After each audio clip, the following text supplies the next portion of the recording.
Have you ever asked yourself, why do we read books in the 21st century? What is it that you can actually gain from reading versus consuming other kinds of media, whether that be movies or radio shows, for those of you who still listen to radio, or podcasts? And of course, the myriad of YouTube videos and other educational content online. What's the benefit of reading books? And, what I was going to share in this video isn't anything particularly original, but I'm going to share the top 3 reasons that I like to read, above and beyond, things like entertainment or just habit, because I'm a lifelong reader. So I thought I'd try to illustrate what I'm talking about, literally and figuratively. We'll see how this goes. The first thing I wanted to talk about, though, is... Let's see, can we zoom up here a little bit? Ooh, yes. Zoom. So the first thing I wanted to talk about is this idea of allowing yourself time to pause. And I guess what I mean by that is, when you're watching a movie or you're you're listening to a podcast, watching a YouTube video, the thing just keeps going, and how many of us actually stop, pause, and process what we're listening to, or fact check what the speaker is saying? And more often than not, we're just tempted to let it keep running and hear what they're saying, and that's fine. There's definitely a place for that, but it doesn't really encourage you to stop, think, and reflect or look things up. The person who is presenting that material has control over the pacing at a fine level. So like when you're reading a book, you can speed up in certain parts and slow down on other things very fluidly, very, very fluidly. You might be zipping along in a paragraph and then come to a certain word or phrase that really slows you down instantly. And you can change the speed of a YouTube video, but it's not going to be so responsive that it lets you, stop when you really need to stop, unless you take the action to hit pause and do that often. The other thing, of course, needless to say, is a lot of content in the internet is full of external stimuli. So, the tone of the person speaking, advertising that might be worked into the content, just not a lot of space to just think about things, honestly. Let's look at a couple of books here that let's look at one book in particular. So I wanted to talk about this through the lens of Joseph Conrad, because I think Joseph Conrad is one of those writers who, in particular, demonstrates the value of reading over, watching a movie, say. So if we look at the beginning of his book, his little novella, The Shadow Line, which, by the way, if you've never read Conrad, I would highly recommend starting with The Shadow Line as opposed to Heart of Darkness or Lord Jim or some of those other famous works. The Shadow Line is a wonderful introduction to the world of Conrad, and it takes place at sea, which is classic setting for Mr. Conrad's stories. And the subtitle here is A Confession Worthy of My Undying Regard. Anyway, let's look at the first paragraphs here of The Shadow Line. First, it starts off with a quote from Baudelaire. Don't ask me what that means, but I would hope it's in the back here with the notes. Oh, nope, not this edition. But I was going to read some of the first paragraphs here. So he starts out, "Only the young have such moments. I don't mean the very young. No, the very young have, properly speaking, no moments. It is the privilege of early youth to live in advance of its days in all the beautiful continuity of hope, which knows no pauses and no introspection. One closes behind one the little gate of mere boyishness, and enters an enchanted garden. Its very shades glow with promise. Every turn of the path has its seduction, And it isn't because it is an undiscovered country. One knows well enough that all mankind has streamed that way. It is the charm of universal experience from which one expects an uncommon or personal sensation, a bit of one's own. So that's just the first 2 paragraphs, but there's really no way to represent that in other mediums unless you just read him word for word as like some kind of voiceover. But if you were to watch a adaptation of one of his stories, you would miss out on most of it. There might be some snippets of it worked in here and there, but that's kind of the style in which Conrad writes throughout his books, and especially his novels. That deeply poetic, introspective, philosophical lens. You just miss out in other mediums. How else exactly would you hear those ideas of someone who has lived in the past without reading what they wrote? Or listening to an audiobook is the next best thing. That's just something you get from reading Conrad versus maybe watching an adaptation. Another thing I want to encourage people to do is to peruse. We're trying to do alliteration here. But I feel like the other thing that I alluded to earlier, which is this rapid fire information that you hear on a lot of YouTube videos. The very best of podcasters and documentarians and so forth will provide their sources to you. But how many people actually stop what they're watching midway and go check those sources? I sure don't do it that often. I'll give you an example, though, of how, when you're reading... So here's a couple of biographies I just grabbed from my shelf. Evita, The Real Life of Eva Peron. Actually, this one's not a really good one, in my opinion, because each chapter has quite a, in my opinion, very slim selection of notes. But it has them. It has them a lot more than maybe you'd find in a 30-minute video on Evita.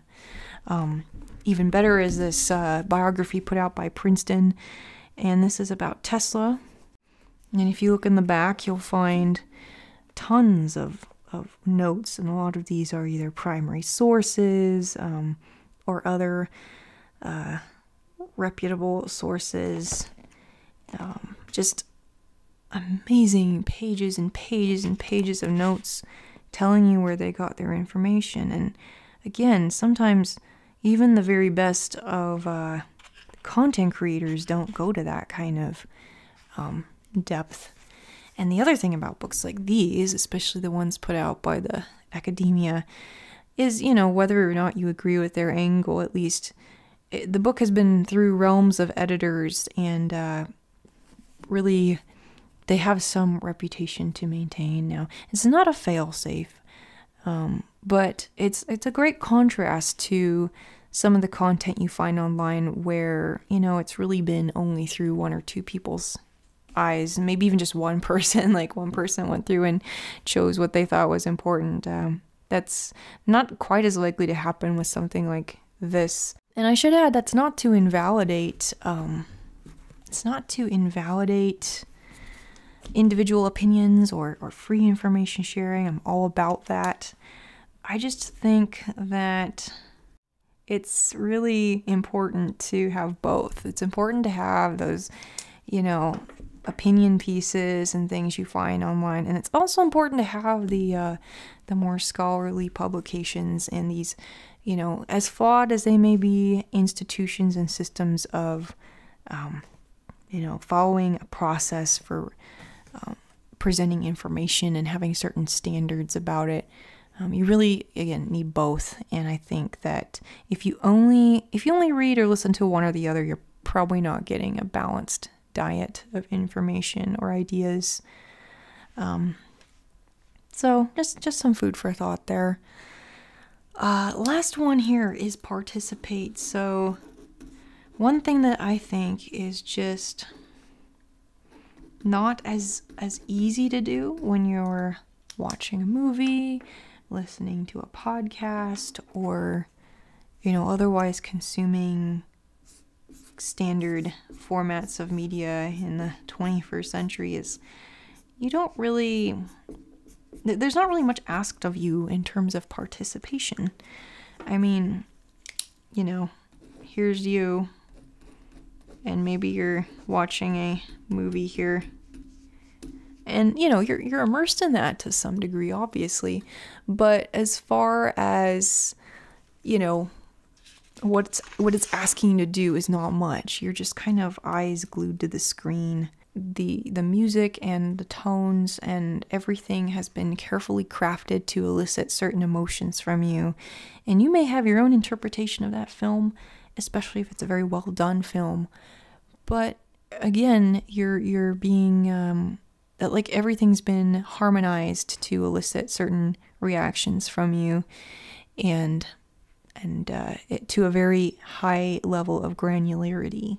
Basically, you don't have a lot of room to use your imagination, right? So I think that one of the best things you can do when it comes to reading is exercise your imagination. You're not just an observer, you're becoming more of a participant, really. You're kind of immersed in the story to the extent that it's up to you to visualize a lot of the things, even if the author is good at, detailed descriptions and all that. It's still up to you to bring your own angle to it. And that's going to be influenced by who you are as a person, your own personal culture and experiences, which is extremely powerful. It makes it so that a book is not just one experience. It is greatly influenced by the person reading it. And you have that space, you have that whole landscape ahead of you to explore. So, two people read the same book, they come away with completely different feelings about it. Even more than in film or television or, podcasts, because there's just so much more left to the reader to do. And the other thing I would just observe is that, the story stops as soon as you disengage. A few of us are actually going to be playing an audiobook in the background while we're doing things. I mean, obviously, many people do that, but you still have to concentrate on it. I shared that video in my community tab. I think it's by Mike Travels Nowhere, and he was demonstrating what it's like listening to an audiobook, getting distracted, and same could be said for podcasts. Honestly, I've had to restart some podcasts or rewind them when I lost focus, but especially with books, I mean, you can't really, apart from audiobooks, it's not like this thing keeps going. If you set it down, it stops. And so this is Kristin Lavransdatter, the Norwegian trilogy family saga by Sigrid Undset, which she actually won the Nobel Prize in, it was 1928. So this trilogy was published in the 20s. But